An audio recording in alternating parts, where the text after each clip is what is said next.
నం తీసుకునే ఆహారం మన ఆరోగ్యంపై, ముఖ్యంగా రక్తంలోని చక్కెర స్థాయిలపై ఎలాంటి ప్రభావం చూపుతుందనేది గ్లైసెమిక్ ఇండెక్స్ డి ద్వారా తెలుస్తుంది.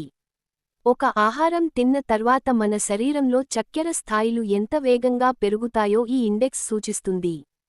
తక్కువ గ్లైసెమిక్ ఇండెక్స్ ఉన్న ఆహార పదార్థాలు నిదానంగా జీర్ణమై, రక్తంలోకి చక్కెరను క్రమంగా విడుదల చేస్తాయి.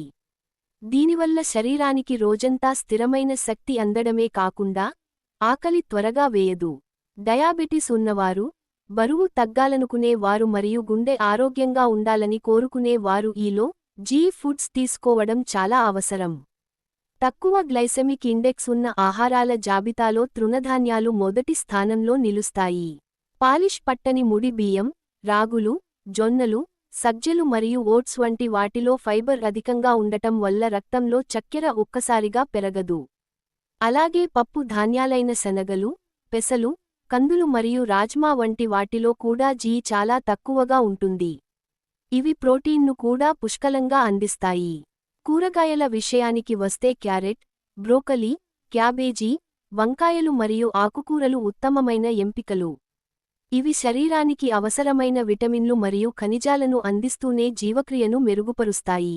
పండ్లలో ఆపిల్స్, బేరీ, పియర్, నారింజ, బొప్పాయి మరియు జామ వంటివి తక్కువ గ్లైసెమిక్ ఇండెక్స్ కలిగి ఉంటాయి.